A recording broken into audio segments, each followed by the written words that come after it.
안 그래도 부모님이랑 연락을 안 하는 것 같더라고요. 그러면 고아원 같은 보육시설에서 자랐냐고 하니 그건 또 아니라고. 아버지가 남편 고등학교 1학년 때 돌아가시고 나서부터 할머니랑 살다가 독립한 거라고 하더군요.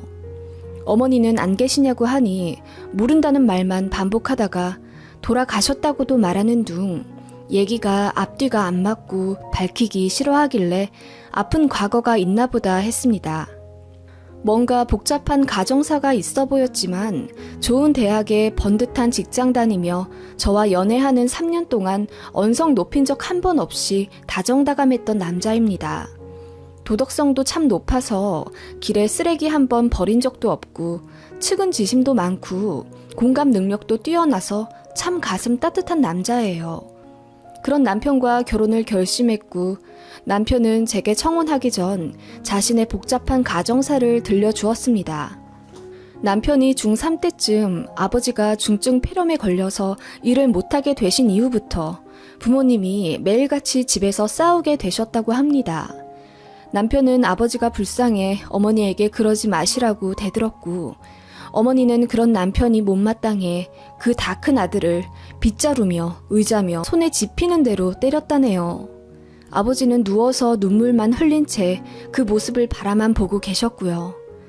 어머니의 화풀이 대상이었는지는 모르지만 아무튼 아들 둘 낳고도 살림은 내팽개치고 그렇다고 일도 하지 않은 채 할머니 폐물까지 훔쳐가며 폐악질을 했고 그나마 돈 잘 벌어오던 아버지가 일을 못하시게 되니 간병도 안 하고 그저 짜증만 내시며 남처럼 굴었다네요. 보다 못한 남편이 아버지를 업고 병원에 전전하며 치료를 받았지만 결국 아버지는 고1 기록적인 한파가 몰아치던 어느 날 밤 돌아가셨다고 해요. 지금도 미스테리인 것이 아버지가 주무시기 전에 창문 꼭꼭 닫고 보일러와 라디에이터도 따뜻하게 잘 틀어놓고 방을 나왔는데 아침에 들어가 보니 아버지 계시던 안방이 냉동실처럼 얼어붙어 있었답니다. 간밤에 무슨 일이 있었던 건지 보일러와 라디에이터는 꺼져 있고 아버지 쪽 창문이 살짝 열려 있었다고 해요. 그 틈으로 눈비가 다 몰아쳐 들어와 아버지가 계시던 방이 꽁꽁 얼어붙어 있던 겁니다. 남편이 오열하며 아버지를 끌어안았지만 이미 밤새 돌아가신 뒤였고 그렇게 하루아침에 아버지를 잃을 수밖에 없었던 남편이었답니다. 경찰에서 수사를 했지만 바람 때문에 창문이 열린 거라며 수사를 급하게 종료했고 의혹만 가득한 아버지 사망 사건은 사실은 아내가 남편의 보험금을 타내기 위해 일부러 죽인 거라는 흉흉한 소문만 동네에서 돌며 마무리 지어졌다네요. 아버지 잃은 슬픔도 잠시 남편의 어머니는 말 잘 듣는 남편의 8살짜리 어린 남동생만 데리고 홀연히 사라졌다고 해요. 물론 몸만 간 게 아니었죠. 남편이 남아 살고 있는 집을 팔아버리고 그 돈을 챙겨서요. 보험금 수익자도 어머니 이름으로 변경했으니 보험금도 아마 몇천만 원 챙겼을 거라네요.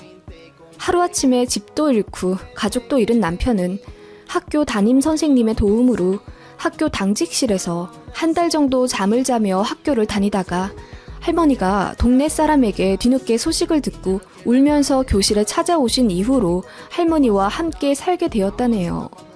흰 쌀죽조차 귀할 정도로 찢어질 듯 가난한 고등학교 시절을 보냈지만 할머니가 사랑으로 보듬어 주신 덕분에 남편은 씩씩하게 자랄 수 있었고 도끼에 가득 차서 공부만 그렇게 열심히 했답니다. 그 결과 명문대에 장학생으로 입학했고 연봉 높은 좋은 직장에 취직할 수 있었대요. 정신없이 돈을 모아 할머니를 위한 작은 아파트를 하나 마련해드리고 못다한 효도를 할머니께 다 해드렸다네요. 저도 결혼 허락차 할머님을 뵈러 간 적이 있었는데 고생을 많이 하셔서 얼굴과 손이 많이 상하셨지만 그 미소만큼은 성자만큼 인자하고 자애로우셨어요. 저는 남편의 이야기를 듣고 눈물을 참을 수가 없었습니다. 제 가정사도 사실 평범하진 않거든요. 술과 도박에 빠져 살며 매일같이 엄마를 구박하고 못살게 굴었던 아빠 밑에서 컸습니다. 아빠가 돌아가시고 난 후 비로소 평안을 얻었지만 아무튼 저도 아픈 기억이 있는 터라 남편의 상처 역시 제 일처럼 가슴 아팠어요. 저희는 손을 맞잡으며 누구보다 행복한 가정을 꾸리자고 눈물로 약속했습니다. 그렇게 하게 된 결혼식엔 남편 혼주석에 남편의 할머니만 오셨습니다. 시어머니처럼 평생 모실 생각이었는데 저희 결혼 생활 하는 거 겨우 반년 보고 돌아가셨네요. 아무튼 그렇게 저희는 아들, 딸 낳아 평범하지만 너무나도 행복하게 가정 꾸리며 살아가고 있었어요. 결혼 기념일 6주년에는 아들, 딸이 동전 모아 집 근처 꽃집에서 산 꽃다발과 남편의 깜짝 선물인 제 USB 차도 받으며 눈물 펑펑 쏟는 행복한 시간을 보냈었죠. 그런 시간도 잠시 몇 주 뒤 상상도 못할 일이 생기게 됩니다. 남편이 고향 동생의 결혼식에 방문해서 그곳에서 오랜만에 만난 친구들, 동생들에게 나눠준 명함이 화를 불러 일으켰어요. 그 중에 한 명이 남편 예전에 연락이 끊겼던 남동생, 그러니까 저에게 도련님이죠. 도련님과 학교 선후배 사이였던 겁니다. 도련님이 그렇게 어찌저찌 남편의 연락처를 캐물었고 20년이 훨씬 넘어서야 상봉을 하게 되었어요.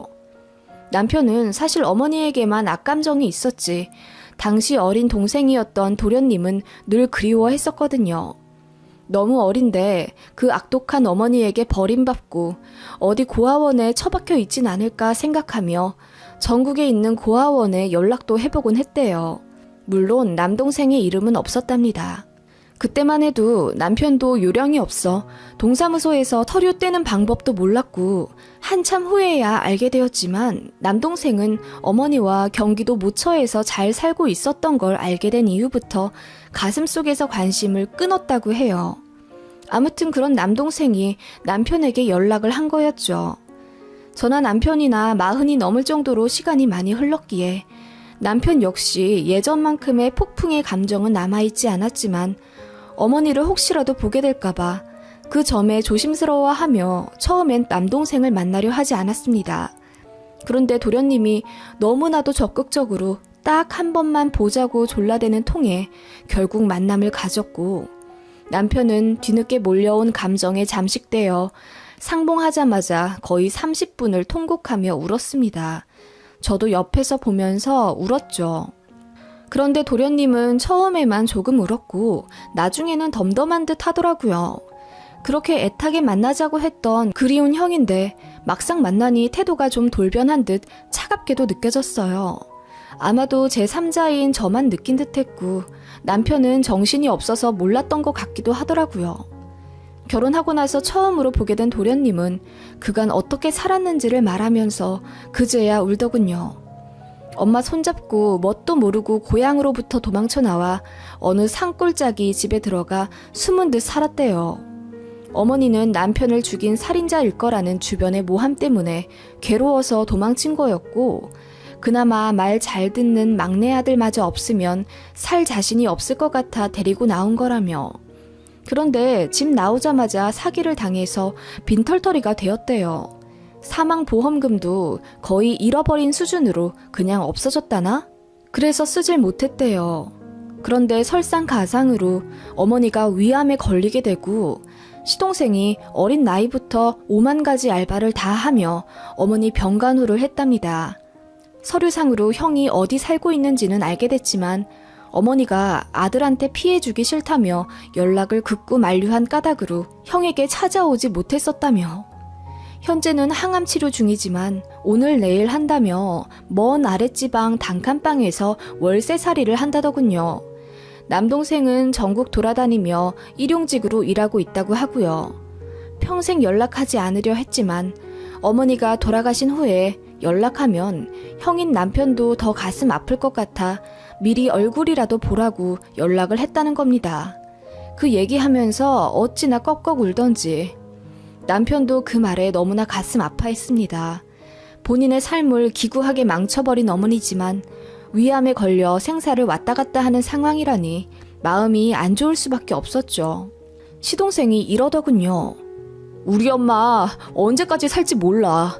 의사는 아마 3개월 넘기기도 힘들 거라고 하더라고. 그 말을 듣고 온 남편은 잠도 제대로 자지 못하고 내내 괴로워하는 것 같더라고요. 저 역시 그런 남편이 안쓰러웠고 큰맘 먹어 어머님을 모셔오자고 했습니다. 이대로 돌아가시면 당신도 평생 마음에 한이 남지 않겠어? 모셔와서 하고 싶은 말도 다 하고 당신도 풀어. 그리고 떠나시기 전까지 잘 간호해드리자. 당신도 사실은 그렇게 하고 싶은 거잖아. 여보, 나 정말 마음이 너무 복잡해. 그리고 이해해줘서 고마워. 내가 당신 없었으면 어떻게 살았을까? 제게 안겨 통곡하는 남편을 달래 시동생에게 연락해서 어머님을 모셔오라고 했습니다. 저희 집은 참고로 남편과 저 둘이 악착같이 모아 서울에서 괜찮은 42평 아파트에 살고 있었어요. 방은 4개였고요. 창고처럼 쓰던 방 하나를 깨끗이 비워 그곳에 어머님을 모실 준비를 했습니다. 아랫지방에서 올라오신다던 어머님은 생각보다 빨리 도착했고 저는 그것보다 어머님의 모습에 너무 놀랐습니다. 시한부 3개월 남았다는